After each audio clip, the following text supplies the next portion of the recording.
ذلك الكتاب لا ريب فيه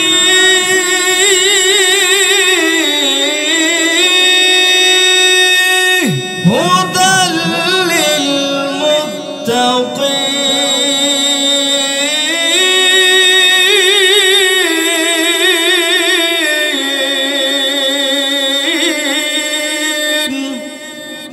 আল্লাহ তাআলা বলেন এই কিতাবের মধ্যে ভুল তো থাকবে দূরের কথা সন্দেহ করা যাবে না সুবহানাল্লাহ।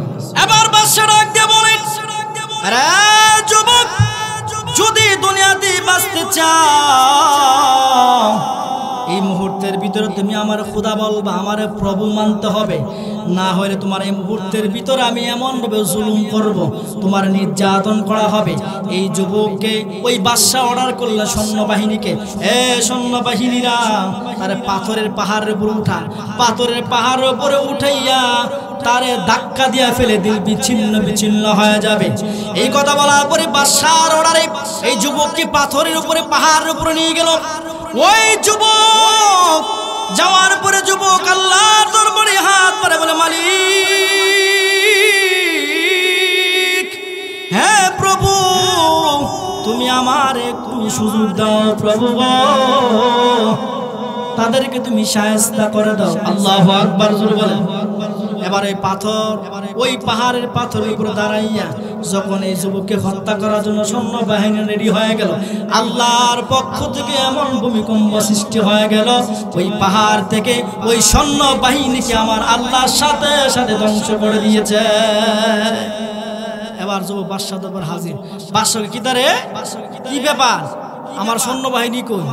যুবক কত সৈন্যবাহিনীর আল্লাহ পাহাড়ের সাথে মিশে দিয়েছে। সুবহানাল্লাহ। ইন্নাল্লাহা ওয়া মালাইকাতাহু ইউসাল্লুনা আলান নাবী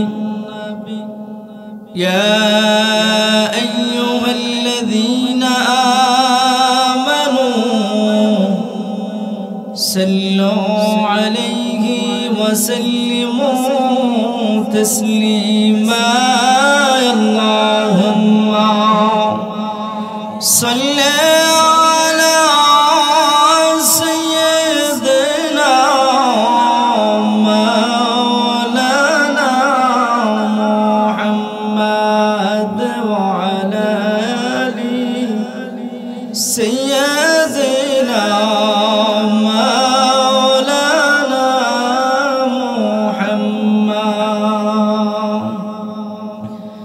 ডানে মাটি বামে মাটি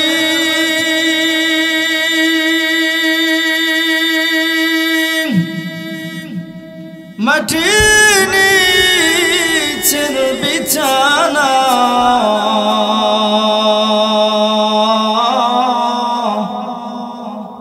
উপর দিকে দেখো কাঁচা বাঁশের কারখানা আল্লাহুম্মা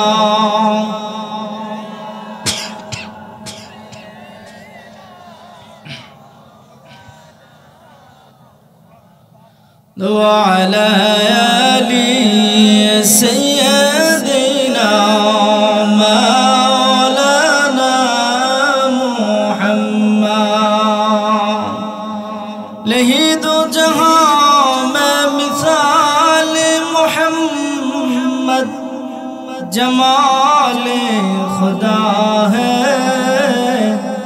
कमाल मोहम्मद बलगल उला बिकमालिही कशफत तुजा बिजमालिही हसनत जमीअ खसालिही सल्लल्लाहु अलैहि व आलिहि ला इलाहा इल्लल्लाह ला इलाहा इल्लल्लाह माशाअल्लाह ला इलाहा इल्लल्लाह ला इलाहा এই কালিমার জন্য হুসাইন শহীদ হইলেন কারবালা চলে যাই মন চলে যাই তবু জবানে ইল্লাল্লাহ মাশাআল্লাহ জুরি লা ইলাহা ইল্লাল্লাহ লা ইলাহা লা ইলাহা ইল্লাল্লাহ মুহাম্মাদুর রাসূলুল্লাহ সাল্লাল্লাহু আলাইহি ওয়াসাল্লাম। আলহামদুলিল্লাহ সুম্মা আলহামদুলিল্লাহ। নান্দিনা যুব সমাজের উদ্যোগে পুরাতন জামে মসজিদের উন্নয়ন কমপ্লেক্সে তৃতীয় বার্ষিক তাফসীরুল কুরআন মাহফিল আজকের শ্রদ্ধাভাজন সভাপতি আলহাজ হযরত মাওলানা আমজাদ হোসেন সাহেব হাফিজাহুল্লাহ। আজকের সভাপতিত্ব করিবেন আলহাজ মোহাম্মদ ইমন হোসেন মন্ডল নান্দিনা। আজকে প্রধান অতিথি ইঞ্জিনিয়ার মোহাম্মদ বাবুল আক্তার সাহেব টেকনিক্যাল পিএসএস পশ্চিম নান্দিনা। প্রধান মেহমান জনাব মোহাম্মদ সানি আলম, বিশেষ মেহমান জনাব মোহাম্মদ আলামিন ভুঁইয়া। সর্বপ্রথম মহান মালিকের দরবারে হাজারো শুকরিয়া আদায় করি মহান আল্লাহ পাক রব্বুল আলামিন আমাদেরকে দুনিয়ার কাছ থেকে ফারেক করে যায় যেমন মুক্ত করি। আল্লাহ তাআলা সুস্থ রেখে মায়া করে মোহাব্বত করে ভালোবেসে এই গভীর রজনীতে সন্ধ্যার পর থেকে নিয়ে মধ্যরাত পর্যন্ত আল্লাহ তাআলা কোরআন ও হাদিসের কথাগুলো শোনার জন্য আমাদের সকলকে ধৈর্য সহকারে এখানে আসার বসার তৌফিক দিয়েছেন। সেই জন্য মহান মালিকের দরবারে উচ্চ আওয়াজে মালিককে খুশি করার জন্য শুকরিয়া আদায় করি আলহামদুলিল্লাহ সুম্মা আলহামদুলিল্লাহ। আমার অত্যন্ত মহব্বতের বান্ধব, আমার প্রিয় বন্ধু মানুষ মাওলানা মুফতি আব্দুল আউয়াল শেরপুরি হাফিজাহুল্লাহ অত্যন্ত চমৎকার আলোচনা করেছেন, কবরের বিষয় নিয়ে আলোচনা করেছেন।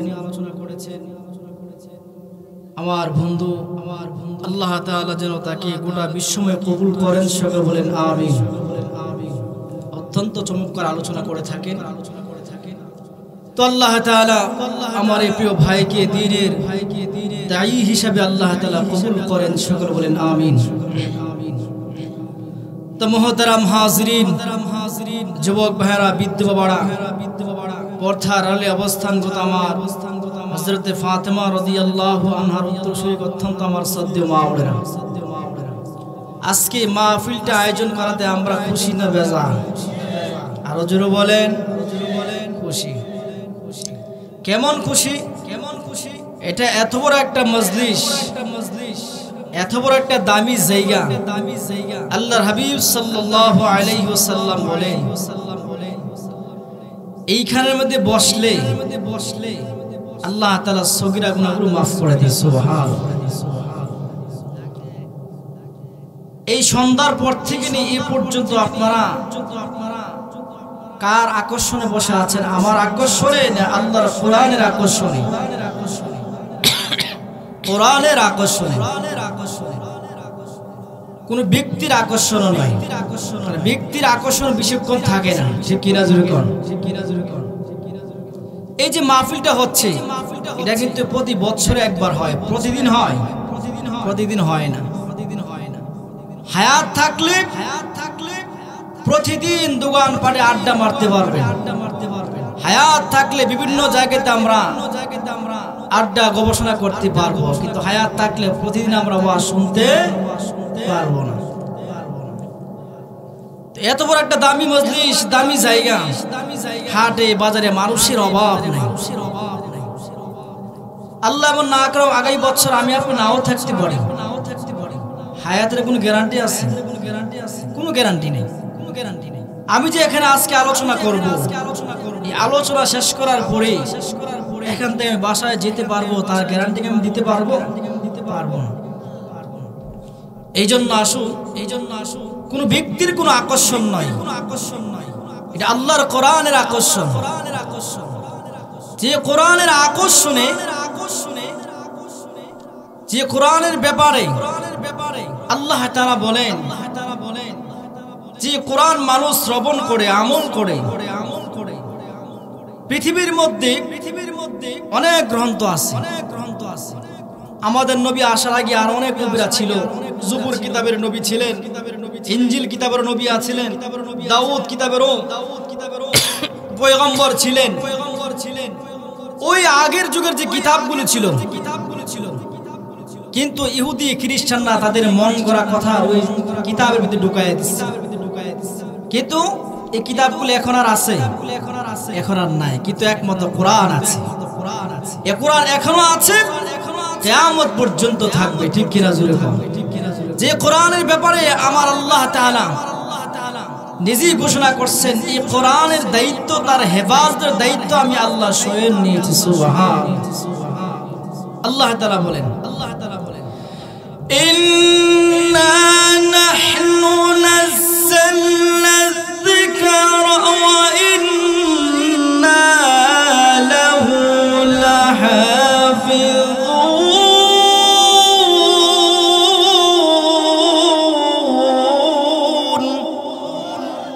আল্লাহ তাআলা বলেন, নিশ্চয় আমি আল্লাহ তাআলা এই কোরআনকে আমি আল্লাহ নিজ দায়িত্বে, আমি হেফাজতের দায়িত্ব আমি আল্লাহ স্বয়ং নিয়েছি। সুবহানাল্লাহ। আর এটা এমন একটি কোরআন, দেখবেন পৃথিবীর মধ্যে কিছু ভয় আছে। প্রত্যেকটা ভয় যারা লেখে, রাইডাররা যারা লেখে, দেখবেন তাদের শেষ পৃষ্ঠায় লেখা থাকে যে কোনো ভুল ভ্রান্তি হয়ে থাকলে আমাদেরকে এই নাম্বারে যোগাযোগ করবেন, আমরা সংশোধন করে নিব। ঠিক কিনা জোরে কর। তাহলে বোঝা গেছে রাইডার দুর্বল। কি দুর্বল? কিন্তু আল্লাহ তাআলা বলে, আমার এই কোরআনের মধ্যে কোনো সন্দেহ তো থাকবে দূরের কথা, ভুল তো থাকবে দূরের কথা, সন্দেহ করা যাবে না। সুবহানাল্লাহ। যালিকাল কিতাবু লা রাইবা ফীহি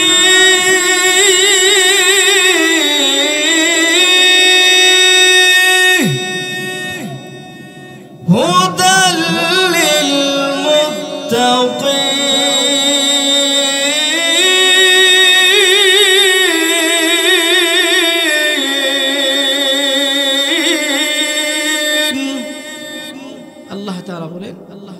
এই কিতাবের মধ্যে ভুল তো থাকবে দূরের কথা, সন্দেহ করা যাবে না। সুবহানাল্লাহ। তাহলে বোঝা গেছে পৃথিবীর যত কিতাব আছে এগুলো কি দুর্বল। তো আজকে আমরা এই কোরআনের কথা শোনার জন্য আসছি। ঠিক কিনা জোরে কর। তো এবার আসুন আমি আপনাদের সামনে কালামুল্লাহ শরীফ থেকে একটি সূরা তেলাওয়াত করেছি। সূরাটির নাম সূরাতুল বুরুজ। এই সূরাটি মক্কাতে নাজিল হয়েছে। এই সূরাটি কেন নাজিল হয়েছে তার তো একটা কারণ অবশ্যই আছে। ঠিক কি না? প্রত্যেকটা আয়াত, প্রত্যেকটা সূরা যে বিষয় নিয়ে আলোচনা হয়,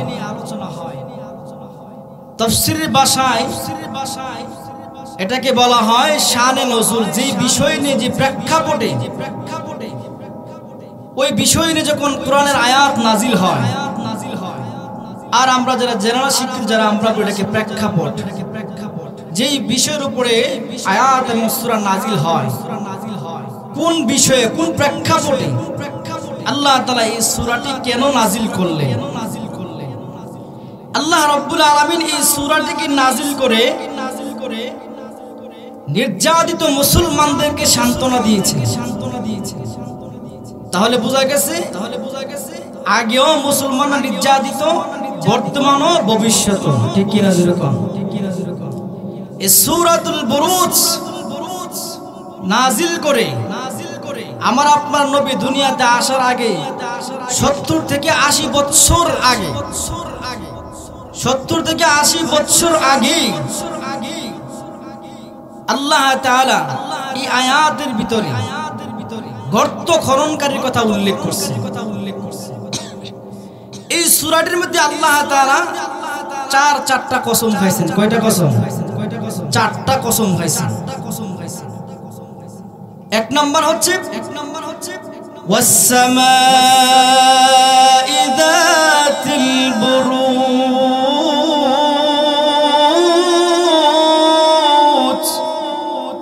এক নম্বর আয়াতের মধ্যে আল্লাহ তাআলা বলেন, প্রথম নম্বর আয়াতে আল্লাহ তাআলা একটি কসম খাইলেন। দ্বিতীয় নম্বরে ওয়াস-সামাই যাতিল বুরুজ ওয়াল ইয়াউমিল মাউউদ। দুই নম্বর আল্লাহ তাআলা আরেকটি কসম খাইলেন।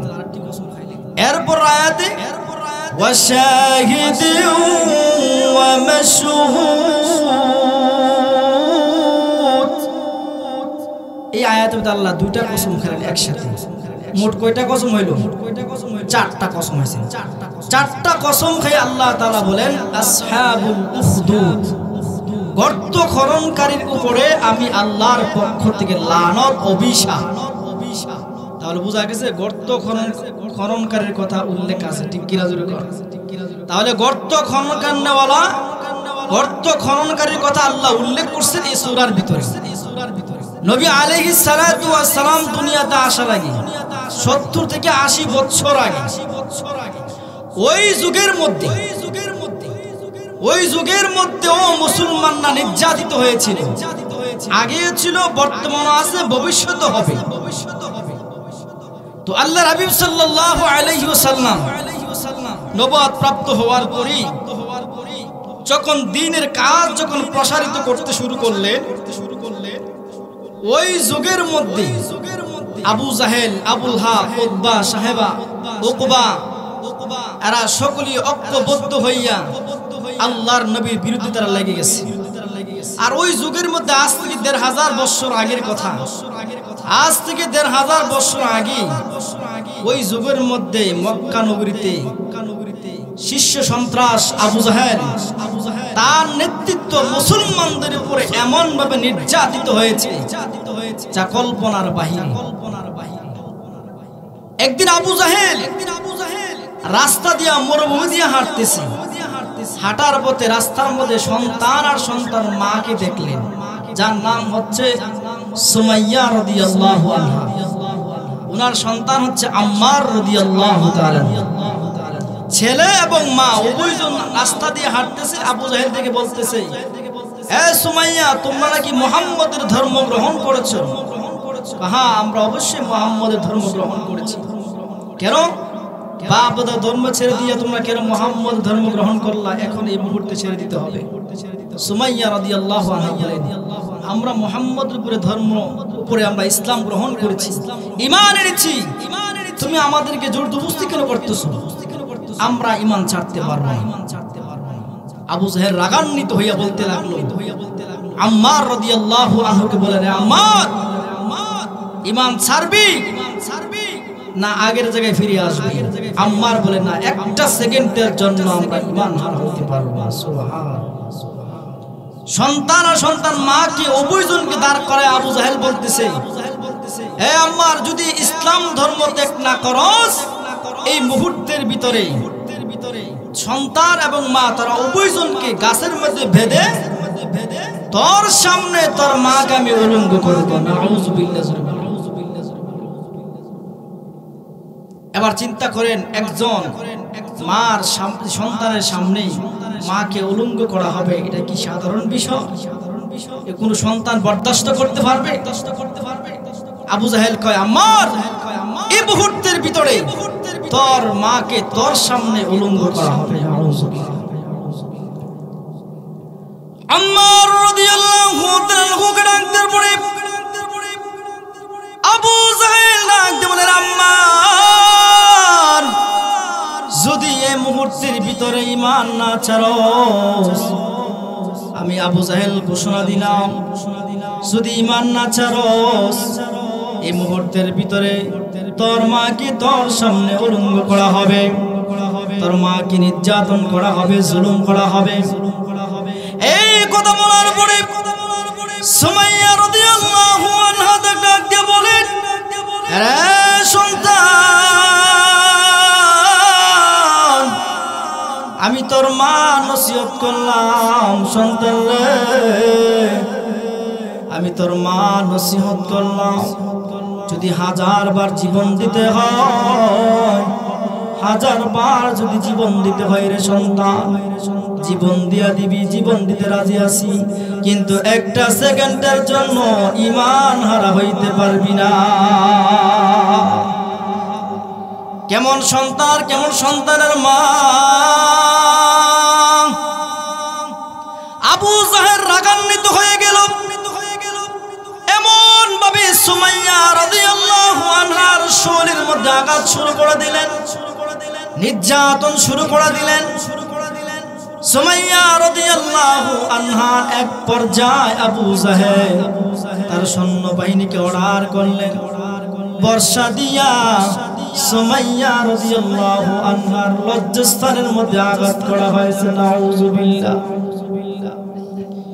এ মুসলমান ভাইরা আমার, সিরাজগঞ্জের নান্দিনার গ্রামবাসীর ভাইরা আমার, যুবক ভাইরা, পর্দার চিন মা বোনেরা, ঈমান কি জিনিস, ঈমানের যে কত বড় মূল্য, ঈমানের মূল্য তো আমরা বুঝি না। আমরা ঈমানকে এত দুর্বল মনে করি, কিন্তু সাহাবে কেরামরা ঈমানের জন্য, দ্বীনের জন্য, ইসলামের জন্য তাদের তাজা রক্ত জমিনে ঢেলে ইসলামকে প্রতিষ্ঠা করার জন্য, ঈমানকে রক্ষার জন্য তারা দিনের পর দিন মার খেয়েছে। এবার আবু জাহেল বলে, আরে আম্মার এখনো সময় আছে, এখনো বল ইসলাম ত্যাগ করবে কিনা। আম্মার রাদিয়াল্লাহু আনহু বলেন, আরে আবু জাহেল, তুই আমাদেরকে যত অত্যাচার করো, জুলুম করস না কেন, আমি আমার মা উভয়জন মিলে সিদ্ধান্ত নিয়েছি, আমরা আল্লাহর কসম করে বলি, তুই আমাদের জীবন যদি 1000 বার জীবন দিতে হয়, আমরা আল্লাহর কসম করে বললাম, একটা সেকেন্ডের জন্য আমরা ঈমান ছাড়তে পারবো না। মুসলমান ভাইরা আমার, বন্ধুরা আমার, যুবক ভাইরা, সাহাবে কেরামরা ঈমানের জন্য কি পরিমাণ কষ্ট করেছে, শুধু এখানে শেষ নয়। খলিফাতুল মুসলিমিন উমর রাদিয়াল্লাহু আনহু মসজিদে দাঁড়াইয়া নসিহত করতেছেন আর বলতেছেন যে হযরত বেলাল হাবশী কি পরিমাণ ইসলামের জন্য কষ্ট করেছে, ইসলামের জন্য বেলাল হাবশী এত কষ্ট করেছে। এই কথা বলার পরে একজন সাহাবী দাঁড়াইয়া গেলেন আর বলতে লাগলো, খলিফাতুল মুসলিমিন উমর, তুমি তো বেলাল হাবশীর কথা বললা, আমার কথাটা বললা না। খলিফাতুল মুসলিমিন উমর বলেন, তোমার আবার কি হয়েছে? ওই সাহাবীর নাম হচ্ছে হযরত খাব্বাব রাদিয়াল্লাহু আনহু। চোখের পানিগুলো ছেড়ে দিয়া কান্নাকাটি করে বলে, উমর, ইসলামের জন্য, ঈমানের জন্য আমি কি করেছি আমার জবান দিয়া বলার দরকার নাই। তুমি আমার শরীরের কাপড়গুলো খুলে একবার তাকাইয়া দেখো। আল্লাহু আকবার, জোরে বলেন।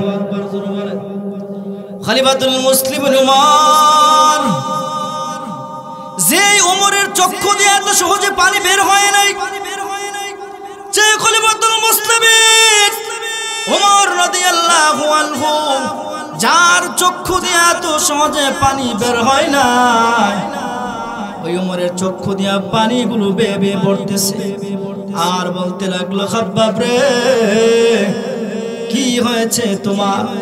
তোমার শরীরের মধ্যে তো কোনো গোশত নাই, তোমার শরীরের মধ্যে শুধু গর্ত দেখা যায়, হাড্ডি ছাড়া কিছু দেখা যায় না। আরে খাব্বাব, কি এমন জুলুম করা হয়েছে তোমার উপরে? খাব্বাব রাদিয়াল্লাহু আনহু চোখের পানিগুলো ছেড়ে দিয়ে কান্দে আর বললে, ওমর রে, আমি কারো কোনো কষ্ট দেই না, কারো কোনো উপরে জুলুম করি না, সুদ খাই না, ঘুষ খাই নাই, কারো উপর আমি জুলুমও করি নাই, শুধু একমাত্র আমার দেহের এই অবস্থা হয়েছে ঈমান রক্ষার জন্য, ইসলামের জন্য, একমাত্র আল্লাহর দ্বীনকে কায়েম করার জন্য, দ্বীনকে প্রতিষ্ঠা করার জন্য, ঈমান রক্ষার জন্য আবু জাহেলের গোষ্ঠীরা আমার উপরে জুলুমের উপর জুলুম অত্যাচার শুরু করে দিয়েছে। আমি ঈমান রক্ষার জন্য আমাকে এত পরিমাণ অত্যাচার করা হয়েছে, এই জন্য আমার শরীরের মধ্যে গর্ত দেখা যায়। খলিফাতুল মুসলিমের চোখের পানিগুলো ছেড়ে দিয়ে কাঁদে। হ্যাঁ মুসলমান ভাইরা আমার, বন্ধুরা আমার, সাহাবে কেরামরা ঈমানের জন্য, ইসলামের জন্য কি পরিমাণ কষ্ট করেছি। আর আমরা এমন মুসলমান হইলাম 5 টাকার 4 কাঁচা আমাদের ঈমান বিক্রি হয়ে যায়, ঠিক কিনা জোরে কর? কেমনে ঈমান বিক্রি হয় বলবো নি? সামনে আইতেছে নির্বাচন, আসেনি নির্বাচন, হওয়ার সম্ভাবনা আছে, আবার নাও হইতে পারে। এই নির্বাচন আসলে দেখবেন, টাকা দেখবেন জনগণ শাসলে বসে থাকে, ঘোড়ার প্রার্থী, সাইকেলের প্রার্থীরা দাঁড়া দাঁড়া তাকায় থাকে, আর জনগণরা শাসলে বসে বসে চা খায়। ঘোড়ার প্রার্থী যায় দেখে জনগণ চা খায়, ঘোড়ার প্রার্থী ডাক দিয়া বলে, মেরে ভাই কারে ভোট দিবা? ওই প্রার্থী বলে, কারে ভোট দিবা? জনগণ কয়ে চিন্তা ভাবনার মধ্যে আছে, ঠিক কিনা জোরে কর? তারা একটা রং চা খাওয়াইলো, দেখছে রং চা খাইতেছে। এবার ওই প্রার্থী বলে, রং চা খাওয়াইলে কাম হইব না, দুধ চা খাওয়া। দুধ চা খাওয়ানোর পরে বলতে লাগলো, কারে ভোট দিবা? ভোট তো আপনারই দিব, কারণ রং চা থেকে দুধ চা খাওয়াইছে, ঠিক কিনা জোরে কর? আবার আরেকজন প্রার্থী আইবো, সাইকেল প্রার্থী, টাকা দেখতেছে কফি খাইতেছে। ওই সাইকেল মার্কার প্রার্থী বলতে লাগলো, হেরা দুধ চা খাওয়াইলে কোনো কাম হইব না, হেরা কফি খাওয়াইতে হবে, কফির উপর খাওয়াই দিব রসগোল্লা। এবার ওই সাইকেল প্রার্থী ডাক দিয়া কয়, তুমি কারে ভোট দিবা? চিন্তা ভাবনার মধ্যে আছে। এই কথা বলার পরে ওই সাইকেলের প্রার্থী বলে, তুমি খাইতেছো কফি, তোমার রসগোল্লা খাওয়াইতে হবে। লোকের পার্টির বলে এরা রসগোল্লা খাওয়া। এবার বলে, তুমি কারে ভোট দিবা?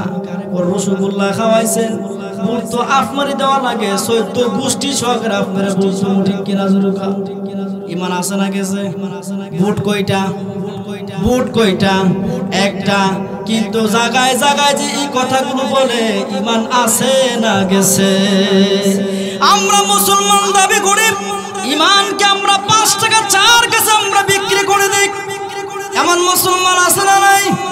কিন্তু সাহাবী কেরামরা ঈমানের জন্য, ইসলামের জন্য এত কষ্ট তারা করেছে, দিনের পর দিন, রাতের পর রাত তারা কষ্ট করে গিয়েছে। শুধু তা নয়, আপনার আমার নবী সাইয়্যিদুল মুরসালিন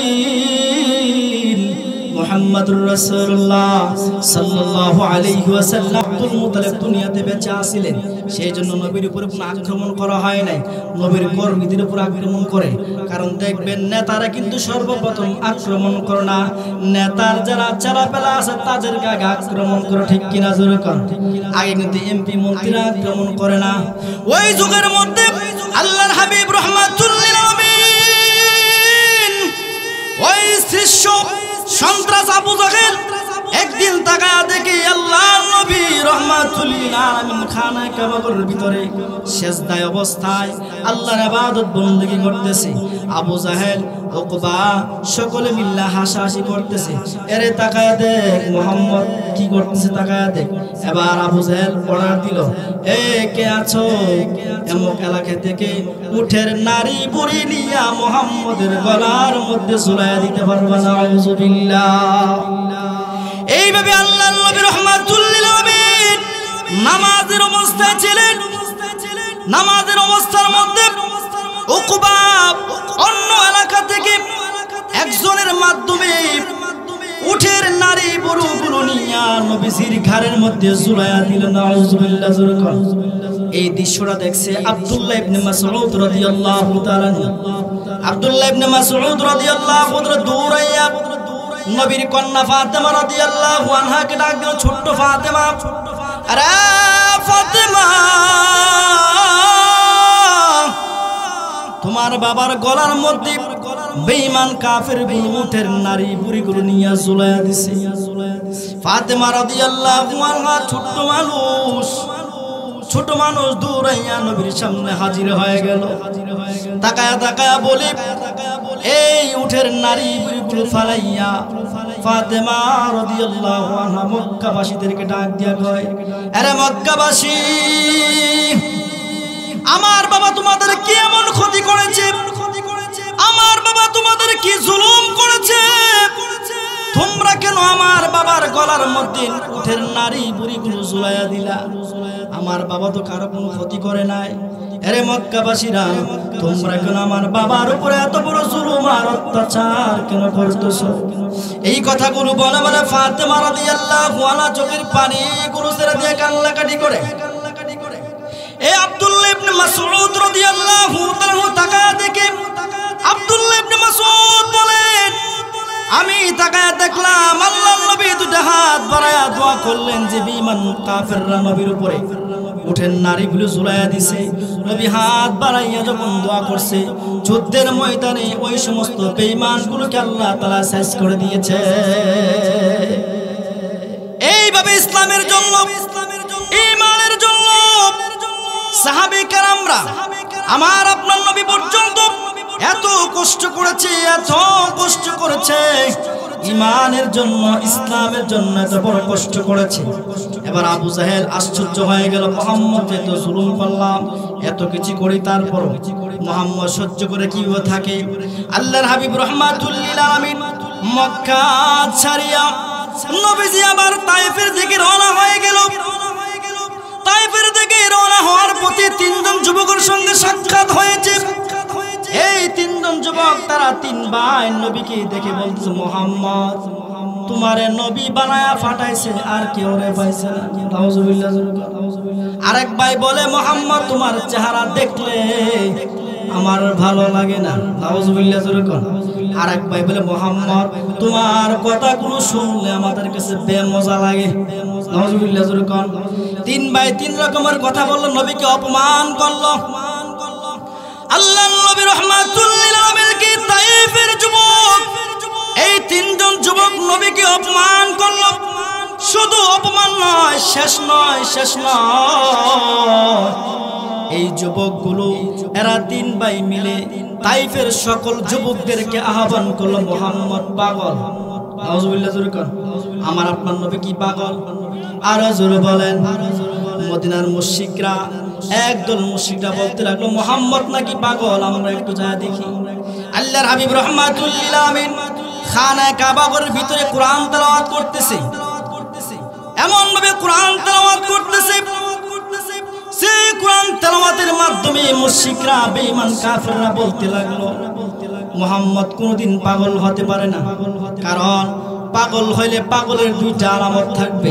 একটা আলামত হচ্ছে, পাগলের এক নম্বর আলামত থাকবে তার চুলগুলো আওলা জাওলা থাকবে, ঠিক কিনা জোরে কোন? দুই নম্বর হলো পাগলের আলামত থাকবে কাপড়গুলো ছিঁড়া ফাড়া থাকবে। এই দুইটা গুণ থাকলে পাগল মানুষ বলা হয়। ওই মুশরিকরা বলতে লাগলো, মুহাম্মদ পাগল হইল কেমনে?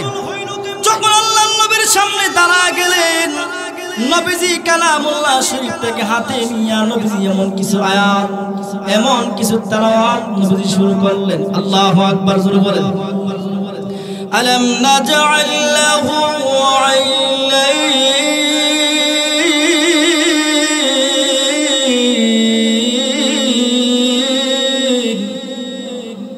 ওয়া লিসানান ওয়া শাফাতাইন।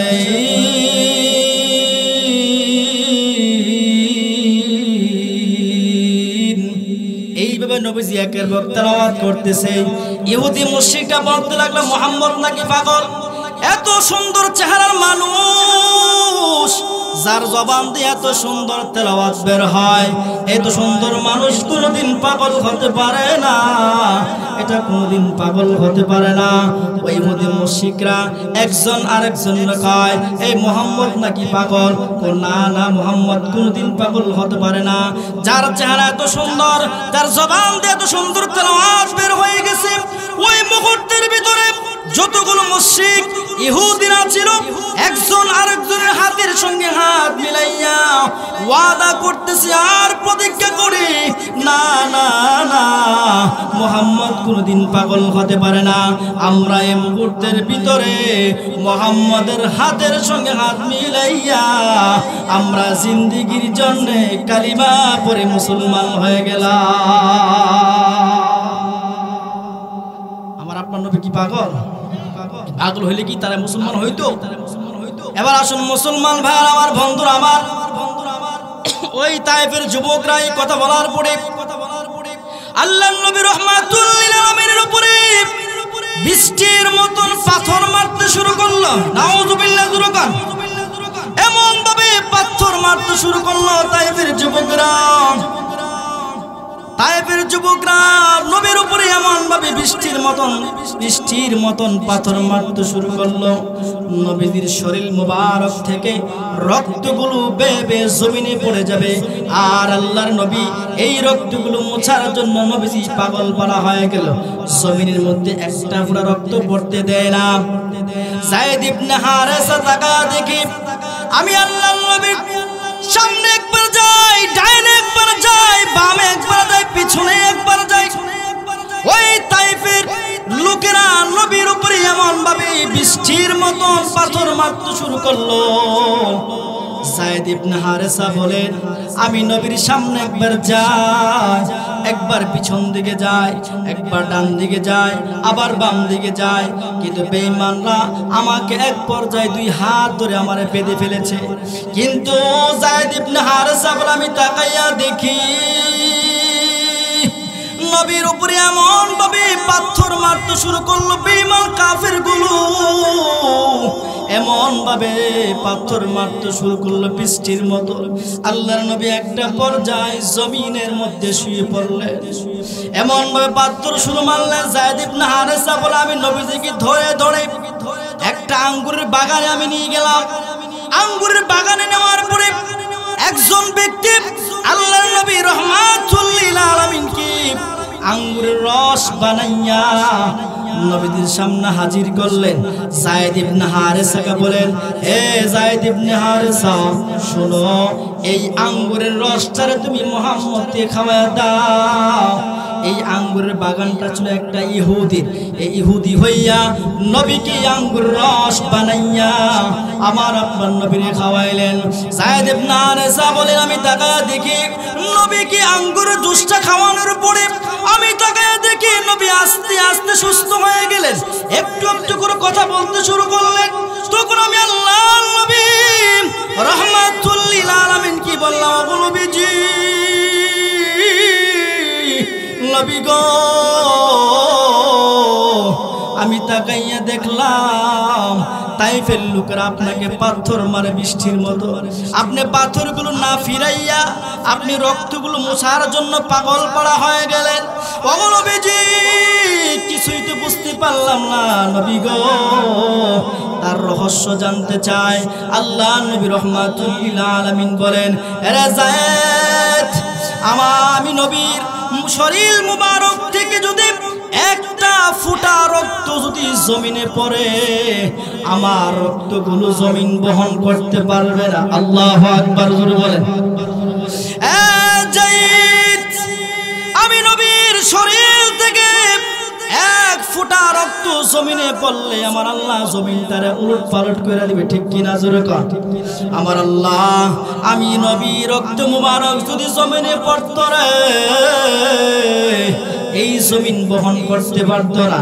সেই জন্য আমি রক্তগুলো মোছার জন্য পাগল পারা হয়ে যেতাম, পাগল পারা হয়ে গিয়েছিলাম। যায়েদ ইবনে হারেসা বলেন, ওগো নবীজি, এই তায়েফের লোকেরা বেঈমানগুলো আপনাকে পাথর মারে, পাথর মারে।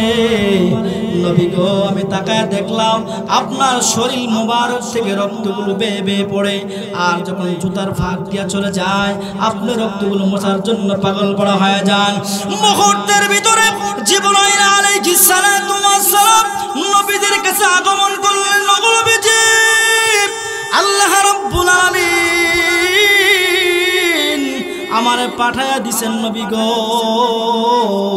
আপনার শরীরের রক্তগুলো আমার আল্লাহ বরদাস্ত করতে পারে নাই।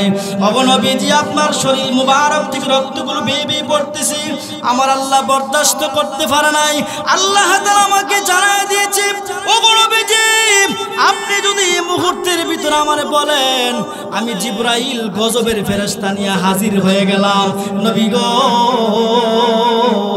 আপনি যদি আমারে বলেন এই মুহূর্তের ভিতরে আমি জিবরাইল গজবের ফেরেশতা নিয়া এই তায়েফের জমিনটার আমি উল্টায়া পাল্টায়া দিব। আমার আপনার নবী কেমন মায়া! এরা মুসলমান ভাইরা আমার, বন্ধুরা আমার, যুবক ভাইরা আমার, কথাগুলো দিলের কান লাগায় শুনেন। ও মা বোনেরা, ইমানি কথা, ইমানি কথা, ইমানি কথা, কথাগুলো দিলের কান লাগায় শুনেন। মা গো, এই কথাগুলো আমার বানানো কোনো কথা না, এই কথাগুলো আমার বানানো কোনো কথা না। ও মুসলমান ভাইরা আমার, বন্ধুরা আমার, আল্লাহ নবী রাহমাতুল লিল আলামিন ডাক দেখো, জিবরাইল, আমি নবী যদি এই মুহূর্তে অনুমতি দিই, তাহলে আমার আল্লাহ অবশ্যই মুহূর্তের ভিতরে তায়েফকে উলট পালট করে দিবে, তায়েফের জমিনটারে উল্টায় পাল্টায় দিবে। আরে জিবরাইল, আমার তো আল্লাহ তাআলা গজব দেওয়ার জন্য পাঠায় নাই, আমাকে আল্লাহ তাআলা পাঠিয়েছে। ওয়া মা আরসালনাকা ইল্লা রাহমাতাল লিল আলামিন।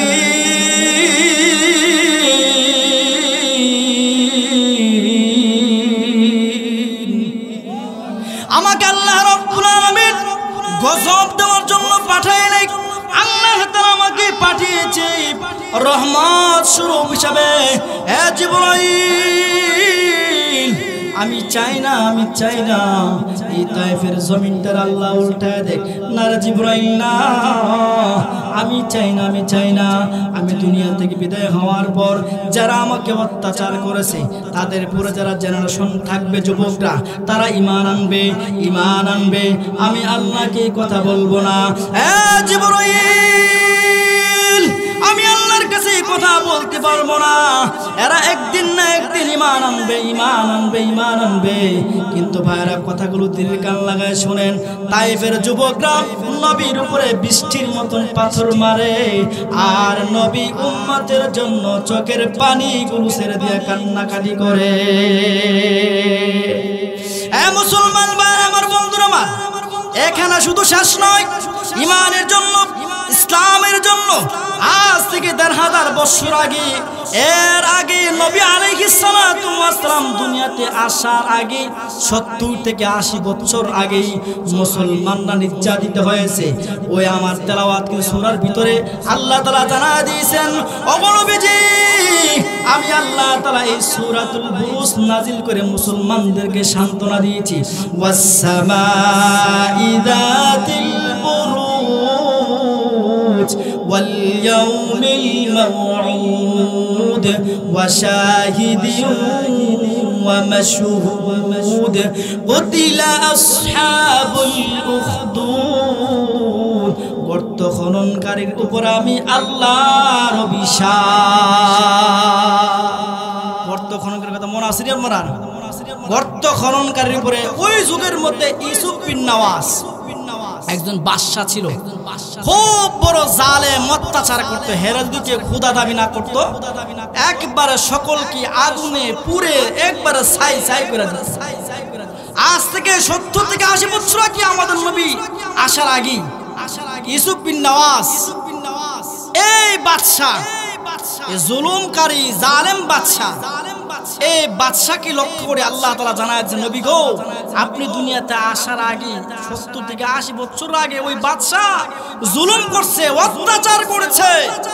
আমি আল্লাহ ওই যুগের মুসলমানদেরকে এই সূরাটা নাজিল করে সান্ত্বনা দিয়েছি, যারা বর্তমানে জুলুম অত্যাচার শিকার। আপনার সাহাবে কেরাম যারা অত্যাচারের শিকার, আগেও জুলুম ছিল, বর্তমানে ছিল, ভবিষ্যতে থাকবে। ঠিক কিনা জুলুম? এই গর্ত খননকারীর উপরে আল্লাহর অভিশাপ। এই বাদশার কাজ হচ্ছে হেরোদিকে খোদা দাবি না করতো, হ্যাঁ কি করতো, একবারে মাটির সাথে মিশিয়ে দিত। এই গর্ত খননকারী কথাগুলো কি বাড়াবো না আপনারা সবাই থাকবেন তো ইনশাআল্লাহ, না চলে যাবেন আমাকে রেখে? আলোচনা একটু বাড়াবো না শেষ করে দিব? ইয়ালে আলোচনা শুরু হইছে। যাক, আমি কিছুক্ষণের মধ্যে আলোচনা শেষ করবো ইনশাআল্লাহ। এই যে গর্ত খননকারী, এই যে বাদশা জুলুম করত, যখন কে ঈমান আনতো আর কেউ যদি তারা খোদা দাবি না করত, এর সাথে সাথে কতল করে দিত। ওই যুগটা ছিল জাদুবিদ্যার যুগ। কে যুগ ছিল? জাদুবিদ্যা। ওই যুগের মধ্যে বাদশার একজন সহপাঠী ছিল, সে কি করত? জাদুবিদ্যা শিক্ষা করে বাদশারে হেল্প করত। এই জাদুবিদ্যা বিদ্ধ হয়ে গেছে, শরণাপন্ন হয়ে গেছে, মৃত্যুর সজ্জিত হয়ে গেছে। বাদশার যা বলতে, বাদশা আমার তো মৃত্যু ঘনায় আসছে, আমি মনে হয় না আর বেশি দিন বাঁচবো, আপনি এক কাজ করেন, এই জাদুবিদ্যা শেখার জন্য একটা যুবক বাই করে আপনার দেশের থেকে যুবক সুন্দর একবারে স্মার্ট একটা ছেলে বাইর করেন, এই ছেলেটার আমি জাদুবিদ্যা শিখাইয়া যাব, আপনার উপকার হবে। তখন এই বাদশা গোটা দেশ তন্ন তন্ন করে একটা যুবক বাই করছে। যে যুবকের নাম হচ্ছে আব্দুল্লাহ ইবনে তামির। মুসলমান হওয়ার পরে নাম রাখা হয়েছে। এই যুবকরে খুঁজে বাই করছে। এই জাদুবিদ্যা বলতেছে, তুমি আজ থেকে আমার কাছ থেকে জাদু শিখবা বাদশার অর্ডারে। তখন এই যুবক ছেলে প্রতিদিন এই জাদুবিদ্যার কাছে যায়, জাদু শিখে। কি শিখে? জাদু শিখে। প্রতিদিন জাদু শিকার পথে রাস্তার মধ্যে দাঁড়িয়ে থাকে এক পাদ্রী, এক আলেম আল্লাহর নসিহত করতেছে, কোরআন হাদিসের নসিহত করতেছে। এই যুবক এইভাবে একদিন, দুদিন, 3 দিনের মাথা প্রতিদিন শুনতে থাকে। এই 10 মিনিট, 15 মিনিট, 20 মিনিট শোনার পরে একদিন হঠাৎ করে তার মনটা জাগ্রত হইল। এমন ভাবে জাগ্রত হয়েছে, সে কি করছে? এই আলেমের কথা শুনি না মুসলমান হয়ে গেছে। সুবহানাল্লাহ। এখন এই যুবক এর পরের দিন যখন আবার জাদু শিকার জন্য যাবে, রাস্তার মধ্যে তাকায় দেখে বিশাল বড় এক প্রাণী দাঁড়ায় রয়েছে। ওই পাশের মানুষ এই পাশে আসতে পারে না, এই পাশের মানুষ ওই পাশে যাইতে পারে না। এখন যুবকের মাথার মধ্যে বুদ্ধি আসলো, আজকে প্রমাণ হয়ে যাবে আসল রবের খোদাকে। ঠিক কিনা জোরে কর? আসল খোদাকে বাদশা খোদা না এই যে পাদ্রী আলেম যে নসিহত করলো আমারে, তার খোদা সঠিক। আজকে প্রমাণ হয়ে যাবে। এই যুবক ছেলে কি করছে? একটা ছোট্ট একটা পাথর, তাফসীর কিতাবের মধ্যে আসছে, ছোট্ট একটা পাথর নিয়ে এই যুবক বলতে লাগলো আল্লাহর কাছে, বলছে আল্লাহ যদি এই পাদ্রীর খোদা সঠিক হয় তাহলে পাথরটা নিক্ষেপ করব, এই প্রাণীটা মারা যাবে। যদি মারা না যায় তাহলে বাদশাহী খোদা এটি সত্য। আল্লাহ তাআলা যুবকের দোয়া কবুল করছে। সুবহানাল্লাহ। এই যখন এই যুবক পাথরটা নিক্ষেপ করছে, সাথে সাথে প্রাণীটা মারা গেছে। কিতাবের মধ্যে আসছে হয়তো প্রাণীটা চলে গেছে বা মারা গেছে। কিন্তু আশ্চর্যের বিষয় হলো, যুবক যখন এই পাথর দিয়া যখন প্রাণী মারা গেছে, এখন তো গোটা দেশ তন্ন লাড়া পড়ে গেছে। এই যুবক তো সাধারণ যুবক না, ঠিক কিনা জোরে কোন? আমাদের দেশে যদি কেউ যদি ফু দেয়া ডিম ফাটাইতে পারে, আর মুরিদের অভাব নাই, ঠিক কিনা জোরে কোন? বিশেষ করে মহিলারা বেশি থাকতো। আর জোরে বলেন, হে ল্যাংটা হইলো আর মুরিদ থাকতো। আপনি যা যদি বলেন ল্যাংটা হয়েছে কি ভিতরে আছে, ভিতরে বেলা আছে। আরে না, ল্যাংটা তো ভিতরে থাকবো কেমন না, ভিতরে আছে। যদি ফুকু দেয়া ডিম ফাটাইতে পারে, মহিলা মরিদের অভাব নাই, ঠিক কিনা জোরে বলেন? এমন বন্ড আছে না আমাদের দেশে? আরো জোরে বলেন। এই বন্ড থেকে আল্লাহ আমাদেরকে হেফাজত। তখন এই যুবক এই কথা বলার পরে এখন তো পুরা দেশ আলোড়ন হয়ে গেল। কি ব্যাপার? যুবক পাথর দিয়া প্রাণী মারা ফেলাইলো। এখন আল্লাহ তাআলা এই যুবককে এত ক্ষমতা দিছে, যার দিকে তাকা, যার কুষ্ঠ রোগ আছে কুষ্ঠ রোগ ভালো হয়ে যায়। সুবহানাল্লাহ। যে ব্যক্তি অন্ধ তার চোখে ফু দিলে অন্ধ ব্যক্তি সুস্থ হয়ে যায়। সুবহানাল্লাহ। এখন এই খবরটা যায় হচ্ছে বাদশার দরবারে। এই বাদশার দরবারে যাওয়ার পরে ওইখানে একটা মন্ত্রী আছে, অর্থমন্ত্রী। এই অর্থমন্ত্রী হলো কানা, সবাই দেহ না, হের কানা যা হচ্ছে এই যুবক ফুকু দিলে অন্ধ ব্যক্তি সুস্থ হয়ে যায়। এখন এই অন্ধ মন্ত্রী আয়া বলতেছে, যুবক ধরো এই যে আমার বাক্স ভিতরে রূপা, স্বর্ণ, টাকা পয়সা যা কিছু আছে সব তোমার জন্য নিয়ে আসছো। কেন? তুমি নাকি ফুকু দিয়া সুস্থ করে হলো অসুস্থ ব্যক্তিরে। না আমি তো সুস্থ করি না, আমি সুস্থ করে আমার রব আল্লাহ। জোরে বলেন না, জোরে বলেন না। কি বলছো তুমি? তোমার প্রভু তোমার রব ভালো করে, আর আমি তো হারা দিনই আমি প্রভুর কাছে থাকি। যুবক বলতেছে কোন প্রভুর কথা বলতেছো? আরে আমাদের বাদশা, আমি তো সারাদিন বাদশার কাছেই থাকি। কো হে দিয়ে আমার কোন চোখ ভালো করতে পারে না। যুবক বলতেছে বাদশা তো প্রভু না, আমার রব, আমি যার উপর ঈমান আনছি, যে প্রভুকে আমি মেনেছি, সেই রব হচ্ছে আসল রব। এবার অর্থমন্ত্রী বলে কি ব্যাপার? আচ্ছা ঠিক আছে, কাজ করো, আমার চোখটা ভালো করে দাও, তুমি তোমার রব লিয়ে থাকো। যুবক বলে না না, এমনি হবে না, আপনাকে ঈমান আনতে হবে, তারপরে আমি আমার রবের কাছে বলি আল্লাহ তুমি তার ভালো করে দাও। সুবহানাল্লাহ। ওহন মন্ত্রী পড়ছেন ইতিহার মধ্যে চোখ তো ভালো করতে ঠিক না। এবার মন্ত্রী বলতে ঠিক আছে আমি ঈমান আনবো। আর মন্ত্রীর কথা হইলো সে যদি আমি ঈমান এনে যদি আমার চক্ষু ফিরি পাই, ছোট থেকে বড় হয়েছে বাদশার বাড়িতে, যারা খোদা দাবি করে আসছে সে কোনোদিন চক্ষু ভালো করতে পারে নাই, আর এই যুবক যে খুদার এ মানছে, এই খুদা আমার চোখ ভালো করে দিব, তাহলে আমি ঈমান আনলে দোষ কি? ঠিক না জোরে কর। এবার বাদশা কি করছে? রবের উপরে ঈমান আনছে। সুবহানাল্লাহ জোরে কর। এবং যুবক সাথে সাথে আল্লাহর কাছে বলছে আল্লাহ তুমি তারে ভালো করে দাও। সুবহানাল্লাহ। এবার মন্ত্রী এবার সুস্থ হয়ে গেছে। এবার বাদশা দরবারে গেল। দেখবেন যখন কোন মানুষ যখন সুস্থ হয়ে যায়, হঠাৎ করে কোনো কিছু হয়ে যায়, তখন একটা লাফালাফি বেশি করে, ঠিক কিনা জোরে কর। ওইদিকে দূর মারে, এদিকে দূর মারে। আর মন্ত্রী আটকা চোখ ফিরা হয়েছে তো, এবার রাজা বাদশা দরবার যায়, হেরে গুছা মারে, হেরে ঠেলা মারে। সব মন্ত্রীরা কি ব্যাপার, এটা কি শুরু করছে? বাদশা কি রে, কি ব্যাপার? তুই দি হেরে গুতা মারস, হেরে ঠেলা মারস, ব্যাপারটা কি? তুই কি চোখে দেখোস নাকি? হ্যাঁ আমি চোখে দেখি। কেমনা তুই চোখে দেখোস? আমার রব ভালো করে দিয়েছে। সুবহানাল্লাহ জোরে কর। বাদশা কো তুই এই কথাটা জোরে কর, এই কথাটা তুই জোরে বলবি না, আমি সারা দেশের মধ্যে মাইক লাগায়া সকলের কানে কানে ফসায় দেবো আমি যে তোরে বালা করছি। নাউজুবিল্লাহ।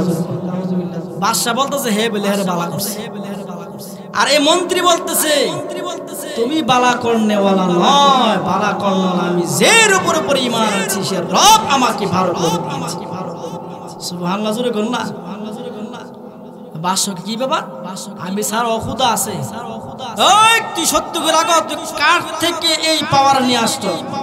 মন্ত্রী কো আমি খবর নিয়ে আসছি যুবকের কাছ থেকে। এবার যুবকের ধরে নিয়ে আসছে, এই যুবক তুমি নাকি ঈমানের এই ইয়া দেখাই দিছো, তুমি রব, আমি তোমাদের রব না? যুবক না, তুই তো বাটফার, তুই আমাদের রব হবি কি? তোরা যে বানাইছে, আমারা যে বানাইছে, তিনি হচ্ছে আমাদের রব আল্লাহ। ঠিক কিনা যুবক? এই কথা বলার পরে বাদশা কি রাগ হইব, ঠান্ডা হইব? বাদশা এমন রাগ উঠা উঠছে, আবার বলতেছে এই পাদ্রী ওই আলেমরে ধরে নিয়ে আসছে, মন্ত্রীর ধরে নিয়ে আসছে। আবার বলতেছে তোরা কি এই আমারে প্রভু মানবি না তোদেরকে আগুনে পুড়িয়ে ফেলবো? এবার মন্ত্রী কই তুই যাই করস কর, আমার কোনো আপত্তি নাই, একটা সেকেন্ডের জন্য আমি আমার রব থেকে আমি ফিরতে পারবো না। সুবহানাল্লাহ। বাদশা কি করছে? এই তার সৈন্যবাহিনীকে অর্ডার করলো, এই সৈন্যবাহিনীরা গাছের লগে বাঁধো। গাইডটা উপর দিকে তার দাঁড় করাইছে, আর মাথার উপরে করাত রাখছে। আমরা উপরে যে করাত রাখে ঈমান থাকবো নি?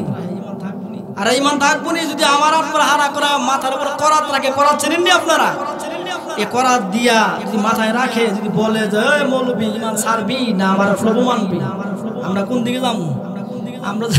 আমরা যারা হুজুররা যারা আছি, যারা বক্তা যারা আছি, এক সেকেন্ডের আমরা ঈমান রাখতে পারবো না। ঠিক কিনা জোরে কর। মাথার উপরে করাত ধরলে এসে মুখী ঈমানের কথা খেয়াল থাকবো? থাকতো না। এবার বাদশা কি করছে? এই অর্থমন্ত্রীর কি করলো? করাত দিয়া তার মাথার 2 ভাগ করে দিছে। এই মন্ত্রী দুনিয়াতে বিদায় হয়ে গেল, শহীদ হয়ে গেল। এবার নিয়ে আসছে আলেম, এই আলেম এদিকে, তুই নাকি যুবকের কাছ থেকে ঈমান আনছ, তুই নাকি আমার ছবি মানতি না, আমি নাকি খোদা না? না তুই কি বাটফার। এই কথা বলার পরে এবার আলেমরে, এই আলেমরে পাদ্রী করছে, এই হেরো মারে, হেরো মাথার উপরে করাত দিয়া 2 ভাগ করে ফেলাইছে। এবার আসছে যুবক, যুবকরে বলছে এই যুবক তোমার আমি ভালোর জন্য আনলাম, জাদুবিদ্যা শিখার জন্য, আমার উপকার করবা। তুই এখন যে কাম শুরু করছস আমার খোদাগিরি তো 12টা বাজায় দিবি। এবার বাদশা বলতেছে যুবক যদি তুমি বাঁচতে চাও তাহলে আমি আমারে খোদা মানতে হবে। নাউজুবিল্লাহ। যুবক কয় যে দুইজন যে হালে গেছে আমি সেই হালেই যাব। সুবহানাল্লাহ। বাদশা কি রাগ হইব না ঠান্ডা হইব? এবার বাদশা রাগ দিয়ে বলে, আরে যুবক, যদি দুনিয়াতে বাঁচতে চাও এই মুহূর্তের ভিতরে তুমি আমার খোদা বলবা, আমার প্রভু মানতে হবে, না হলে তোমার এই মুহূর্তের ভিতরে আমি এমন ভাবে জুলুম করব, তোমার নির্যাতন করা হবে। এই যুবককে ওই বাদশা অর্ডার করলে সৈন্যবাহিনীকে, সৈন্যবাহিনীরা তার পাথরের পাহাড়ের উপরে উঠা, পাথরের পাহাড়ের উপরে উঠাইয়া তারে ধাক্কা দিয়া ফেলে দিল, বিচ্ছিন্ন বিচ্ছিন্ন হয়ে যাবে। এই কথা বলার পরে বাদশার অর্ডারে এই যুবককে পাথরের উপরে পাহাড়ের উপরে নিয়ে গেল। ওই যুবক যাওয়ার পরে যুবক আল্লাহর দরবারে হাত পারে বলে, মালিক, হ্যাঁ প্রভু, তুমি আমার একটু সুযোগ দাও প্রভু, তাদেরকে তুমি শায়েস্তা করে দাও। আল্লাহু আকবার জোরে বলেন। এবার এই পাথর, ওই পাহাড়ের পাথরের উপরে দাঁড়াইয়া যখন এই যুবককে হত্যা করার জন্য সৈন্যবাহিনী রেডি হয়ে গেল, আল্লাহর পক্ষ থেকে এমন ভূমিকম্প সৃষ্টি হয়ে গেল, ওই পাহাড় থেকে ওই সৈন্যবাহিনীকে আমার আল্লাহর সাথে সাথে ধ্বংস করে দিয়েছে। এবার যুবক বাদশাহ দরবার হাজির। বাদশাকে কি তারে, কি ব্যাপার, আমার সৈন্যবাহিনী কই? যুবক কত সৈন্যবাহিনীর আল্লাহ পাহাড়ের সাথে মিশে দিয়েছে। সুবহানাল্লাহ।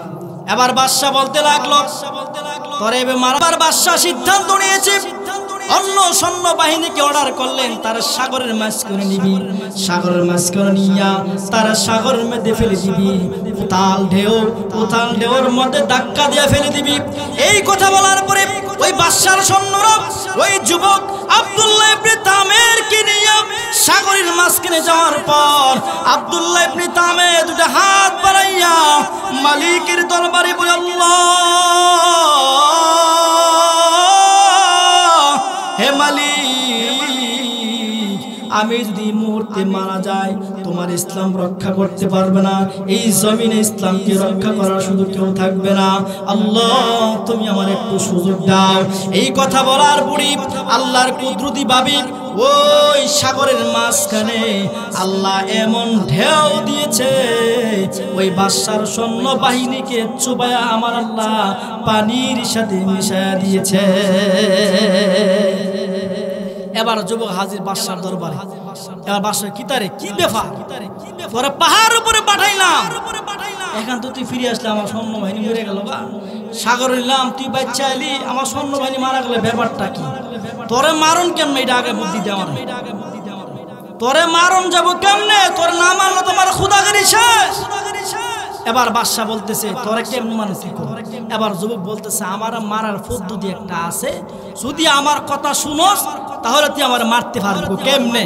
তুই আমার মারবি, এই দেশের সমস্ত জনগণকে একত্রিত করে একটা কথা বলতে হবে, এই কথাটা প্রত্যেকের কানে কানে যা পৌঁছতে হবে। আল্লাহু আকবার। কথাটা কি? কথাটা হইল তুই প্রত্যেকের, একজন বাকি থাকতে পারবে না, প্রত্যেকের কানে কানে যা পৌঁছতে হবে যে এই কথা বলবি যে আল্লাহর পক্ষ থেকে তুই আমারে মারবি, যে তীর দিয়া তুই আমারে মারবি, আল্লাহর নামটা শব্দটা ব্যবহার করবি, আমার রবের নামটা শব্দ ব্যবহার করবি, রব্বিয়াল গোলাম, রবের নাম কইয়া আমার মারবি, দেখবে আমি সাথে সাথে দুনিয়া থেকে বিদায় হয়ে যাব। এখন বাদশার এই কথা বলার পরে বাদশা কি করছে? এলাও করছে, এই দেশবাসী সকলেই তোমরা একটা মাঠের মধ্যে উপস্থিত হও। এখন আমি আপনাদেরকে বলি যে আমাদের বর্তমান তত্ত্বাবধায়ক সরকার ইউনূস সাহেব আমাদেরকে যদি বলে, এই গোটা বাংলাদেশের মানুষ তোমরা সবাই ঢাকাতে আসো, না আসলে ক্রস ফায়ার করা হবে, কেউ থাকবে না বাড়িতে, আর কেউ থাকবো নি, কেউ থাকবো, সবাই বাধ্য যাইতে। বাদশা অর্ডার করছে, সকল দেশের মানুষকে একত্রিত করছে, করার পরে এবার বলতেছে, কেমনে তোরা মারতাম? যুবক, আমি তোরা যে শব্দ ব্যবহার করার কথা বলছি এই শব্দটা ব্যবহার করে তুই আমার তীর মারবি আর আমি দুনিয়া থেকে বিদায় হয়ে যাব। এবার সকল দেশের মানুষকে একত্রিত করছে, একত্রিত কইরা এই কথাটা বলার পরে প্রত্যেকের কানে কানে যা পৌঁছছে। সুবহানাল্লাহ। এখন জনগণ কি ব্যাপার নেই, যুবকরে পাথরের উপর নিচে মারতে পারে নাই, সাগর নিচে মারতে পারে নাই। যুবক যে রবের কথা বলছে, যে শব্দটা ব্যবহার করছে, এই শব্দটা ব্যবহার করে যুবক দুনিয়া থেকে বিদায় হয়েছে। এটার মধ্যে একটা রহস্য আছে।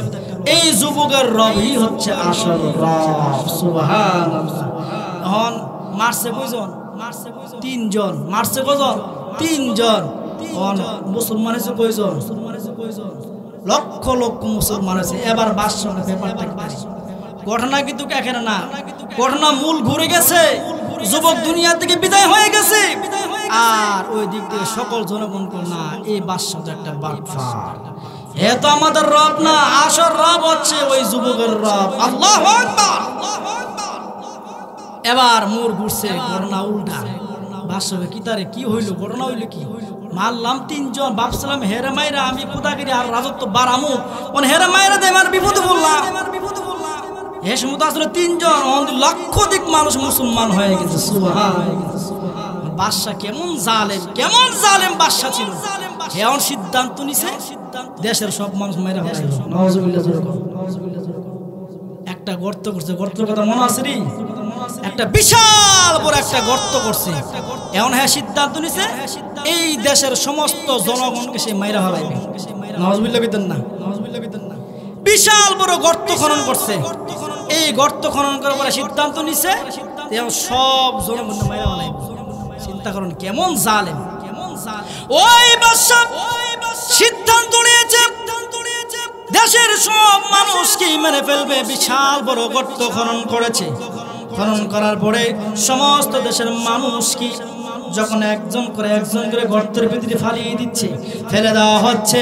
এই মুহূর্তের ভিতরে সমস্ত মুসলমানদেরকে বিশাল বড় গর্তের ভিতরে ফেলে দেওয়া হচ্ছে। ওই মুহূর্তের ভিতরে একের পর এক একজন মানুষকে সে হত্যা করতেছে। এক পর্যায়ে দেখা যাচ্ছে ছোট্ট একটি বাচ্চা, আর ওই বাচ্চার মা গর্তের কিনারে দাঁড়ায় আছে। ওই দুঃখিনী মা বলতেছে, আল্লাহ হে মালিক, সমস্ত মানুষগুলো পুড়িয়ে ফেলা হচ্ছে। আল্লাহ আমার শিশু বাচ্চাটা আমি তারে কেমনে লয়া আগুনের মধ্যে জাপ দেই? আল্লাহর কি কুদরত বোঝা যায় না? আল্লাহ তাআলা শিশু বাচ্চার জবান খুলে দিয়েছে। ওই শিশু বাচ্চাটা ডাকতে বলে, হে মা, মাগো চিন্তার কোনো কারণ নাই মাগো, এই আগুনে জাপ দিলে আমাদের লস হবে না। আল্লাহর তৈরি জান্নাত আমাদের জন্য রেডি আছে। আল্লাহু আকবার। এই শিশু বাচ্চা, দুধের বাচ্চা বলতেছে, মা গো কোনো চিন্তা করিও না, কোনো টেনশন করিও না, আমার আল্লাহ আমাদের জন্য জান্নাত রেডি রাখছে। যদিও জালেম বাদশা আমাদেরকে গর্তের মধ্যে ফেলে দেয়, মা গো নিঃসন্দেহভাবে চিন্তা না করে, নো টেনশন ভাবে, মা আমি তোমার লইয়া এই আগুনের মধ্যে আমি জাপ দিতে রাজি আছি। আমার তেলাওয়াত কিতাব আল্লাহ তাআলা জানায় দিয়েছেন, ওয়াস সামাই যাতিল বুরুজ ওয়াল ইয়াউমিল মাউউদ ওয়া শাহিদিন ওয়া মাশহুদ। এই চারটা কসম কি আল্লাহ তাআলা ওই জালেম বাদশাকে লক্ষ্য করে আল্লাহ তাআলা বলেন, ওই জালেম বাদশা ওয়া শাহিদিন ওয়া মাশহুদ। আল্লাহ তাআলা বলেন এক নম্বর কসম পেয়েছে তারকার কসম। কির কসম? ওয়াস সামাই যাতিল বুরুজ, তারকার কসম। ওয়াস সামাই যাতিল বুরুজ ওয়াল ইয়াউমিল মাউউদ, ওয়াল ইয়াউমিল মাউউদ। কিয়ামতের কসম খেয়েছেন, কিয়ামতের কসম খেয়েছেন, আরাফার কসম খেয়েছেন, হাসরের কসম খেয়েছেন। আল্লাহ তাআলা এইভাবে চারটা কসম খেয়েছেন। ওয়াস সামাই যাতিল বুরুজ ওয়াল ইয়াউমিল মাউউদ ওয়া শাহিদিন ওয়া মাশহুদ। এই চারটা কসম খেয়ে আল্লাহ তাআলা বলেন, অবলম্বী আমি ওই বাদশা জালেম গর্ত খননকারীর উপরে আমি আল্লাহর তাআলার লানত, অভিশাপ, এই অভিশাপ দেওয়ার পরে আল্লাহ তাআলা কুদরতিভাবে ওই যুগের মধ্যে বাদশা সহকারে আল্লাহ তাআলা সকলকে দুনিয়া থেকে বিদায় করে দিয়েছে। এই যে জুলুমকারী, অত্যাচারকারী বাদশা আসেনি, আল্লাহ মেরে ফেলাইছে না। এই জুলুম করলে কি থাকবে? শুধু আজ থেকে ১৫০০ বছর আগের কথা না, ১৫০০ বছর অনেক আগের কথা। নবী আলাইহিস সালাতু ওয়াস সালাম আসার আগে ৭০ থেকে ৮০ বছর আগের কথা। আল্লাহ তাআলা ওই যুগে এই সূরাটা নাজিল করে জানায়া দিয়েছে, ও মুহাম্মদ, হে আমার নবী, যারা জুলুমের শিকার, এই জুলুম তো এখন নতুন না, আজ থেকে আগেই ছিল জুলুম। আমি আল্লাহ তাআলা প্রত্যেকটা জুলুমকারীদের উপর আমি আল্লাহর নাম ঠিক কিনা জুলুম। এই হচ্ছে সূরার সার মর্ম। সংক্ষিপ্ত আলোচনা করেছি, যেহেতু অনেক রাত্র হয়ে গেছে। আল্লাহ তাআলা যেন আমাদের সকলকে ঈমানে আমলে, ঈমান দুর্বল না হয়, ঈমান মজবুত করতে হবে। সাহাবে কেরামদের মতন সাধারণ দুর্বল ঈমান নিয়ে চলতে পারবেন না, সাধারণ ঈমান নিয়ে হাসর মাঠে দাঁড়াইতে পারবেন না। তো ঈমান মজবুত হওয়া লাগবে সাহাবে কেরামদের মতন। সাহাবে কেরাম নিজেদের জীবন পর্যন্ত বিলীন করে দিয়েছে, টাকা পয়সা গাড়ি বাড়ি যা কিছু আছে সব কিছু তারা আল্লাহর জন্য বিলীন করে দিয়েছে। সুবহানাল্লাহ। তাহলে আমরা শ্রেষ্ঠ নবীর উম্মত, আমাদের ঈমানের মজবুত করা দরকার আছে না নাই? কে কে আছেন আল্লাহ রাত থেকে দেখায় দেন। আল্লাহ সকলকে কবুল করো। আল্লাহ এই মুসলমান ভাইদেরকে, এই যুবক ভাইদেরকে সাহাবে কেরামদের মতন ইমানি পাওয়ার, ইমানি জজবা, আল্লাহ তুমি সকলের অন্তরে ইমানি পাওয়ার বাড়ায় দাও। সকলে বলেন আমিন। আয় আল্লাহ এই এলাকার নান্দিনা গ্রামের সকল যুবক ভাইদেরকে, মা বোনদেরকে ইমানের পাওয়ার তুমি বাড়ায় দাও। সকলে বলেন আমিন। আল্লাহ তাআলা আমাদের সকলকে এই যে কথাগুলো বললাম ঈমানের উপরে, আমাকে আপনাদের সকলকে সহি আমলে আমল করার তৌফিক দান করুন। সকলে বলেন আমিন।